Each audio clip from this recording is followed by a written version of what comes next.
An oil painting hung on a wall of the set. It's a very beautiful picture, but being a replica is of no particular value.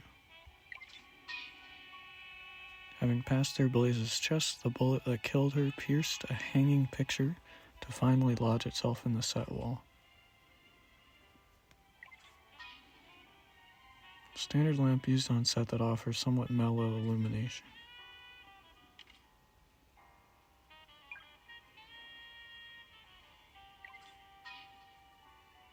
A mark indicating strappings placed on stage for the scene in which he shoots Blaze.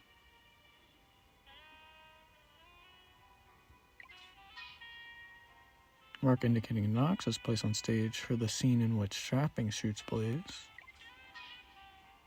A small table and chair that makes up part of the set. They're brand new and look great. A door in the set used for the show. This is the exit Strapping would have used to leave the stage after his final scene.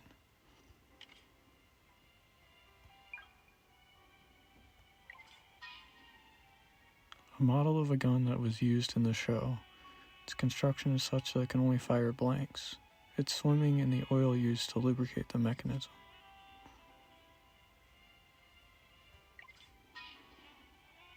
A plastic rubbish bin situated out of sight of the audience. Various discarded items are inside. A switch to detonate the squib of fake blood that was concealed in Blaze's outfit. She was supposed to operate it at the appropriate time, but it was found in the bin. Interesting. One more.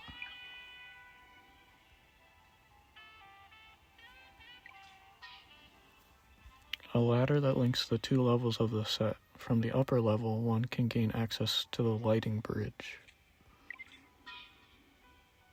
A large patch along the back of the set covered in lubricating oil.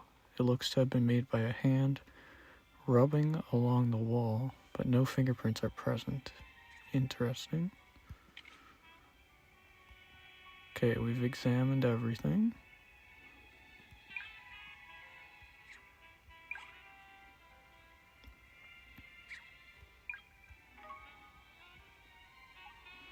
Who do you think the killer is?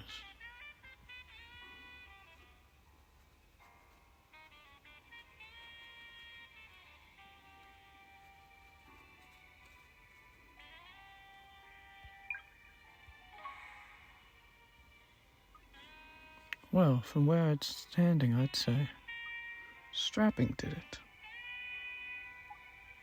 Excellent, I agree. Ha, I knew it. Yes, I'd say it's...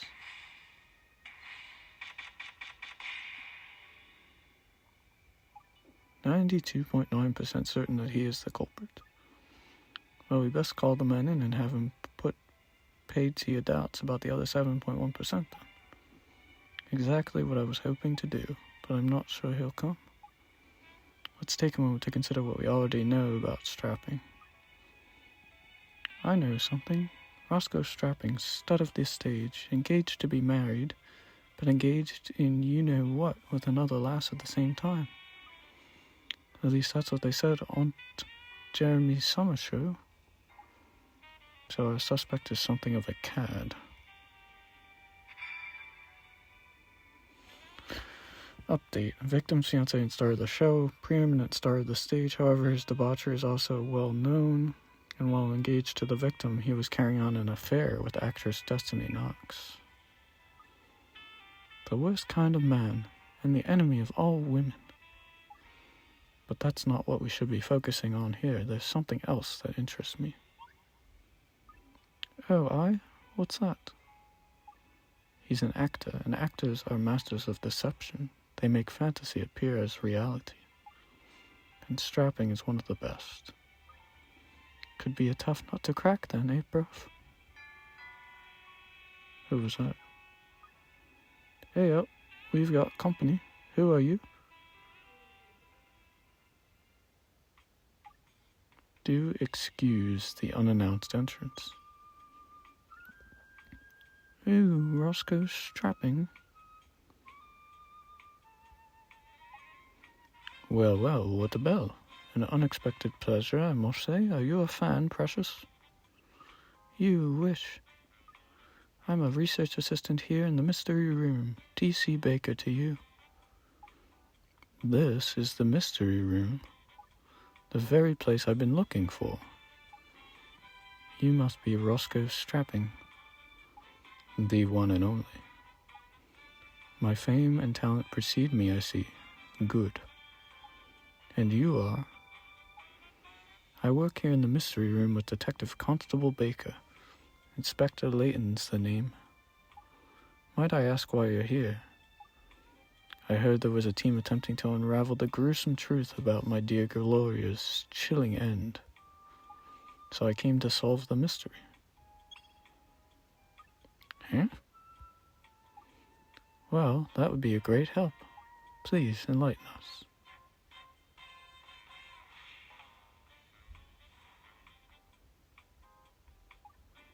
So, without further ado, I present to you the truth. The identity of the black-hearted miscreant responsible for my late wife's-to-be's demise, it was... Ray Clegg, the stagehand. Well, aren't you quite the detective? Well, you're quite the detective, aren't you, Mr. Strapping? It is an elementary case of deduction, my dear. Firstly, he was crushed by unrequited love, and secondly, the prize simpleton was found holding the murder weapon. Simply following these two lines of investigation leads you directly to the unequivocal truth that my dear Gloria shuffled off this mortal coil when Bray Clegg put a bullet through her chest. I see you're fairly fixed on your line of inquiry. Aren't you going to set this upstart straight, Prof? On the contrary, I think Mr. Strapping has some very compelling theories. So, let the investigation begin. He stole the Prof's line.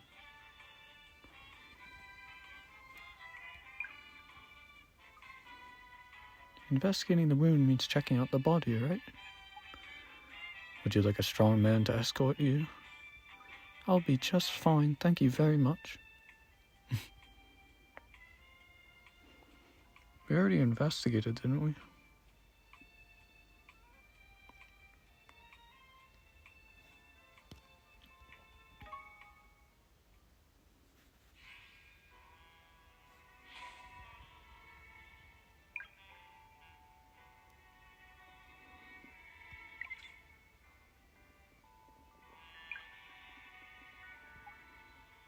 A single shot to the heart from between 1 and 3 meters away, resulting in instant death. Exactly. From the barrel of the very revolver found in Clegg's guilty hand.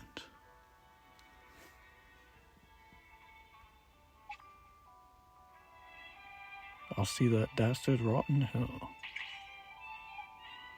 Please, try to remain calm. Let's continue with our investigation, shall we? Of course, do excuse me. The bullet passed straight through the victim's body. We should be able to find it somewhere on the scene. I hear you, Prof. We're looking for a bullet hole now.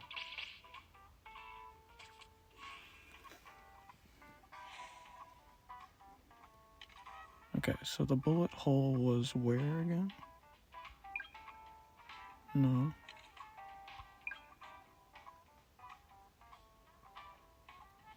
There it is. This is it, Prof. Okay, so from the relative positions of this hole and the corpse, we can deduce where the shot originated. I'll figure it out in a jiffy. Not so fast. We already know that Gloria's life was taken by a bullet. Any further investigation about that is a complete waste of time, surely. We're just trying to be thorough. It won't take a moment. Well, if you will waste precious minutes while that miscreant roam's free, just get on with it quickly.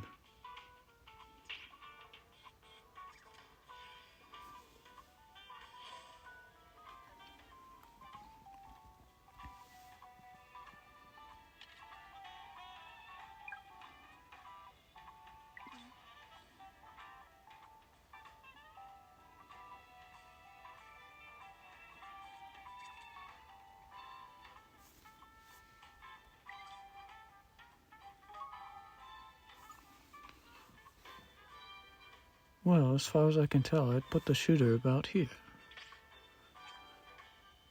Ha ha ha. That was my position on the stage.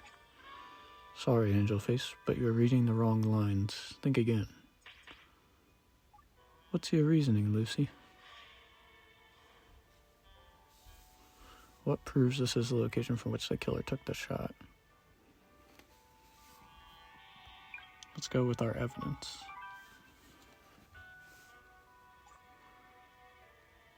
That's within the 1 to 3 meters distance from the body.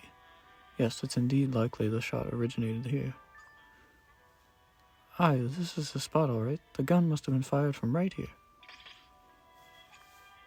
What an extraordinary coincidence, ladies and gents. 1 in a million, the very spot I occupied on stage.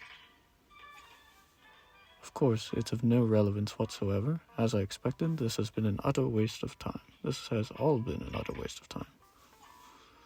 On the contrary, this is extremely relevant information. Pardon me. When the shot was heard, it was pitch black on stage.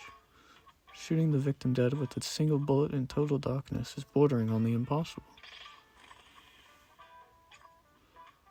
Bordering on, perhaps, yet alack, my glorious life was taken with one such miserable slug. Whatever you may say now, nothing can bring my darling back. Oh, fate, you are a cruel mistress indeed. No, very true. Nothing will bring Miss Blaze back to life, but the final curtain has already fallen. There is nothing more to say.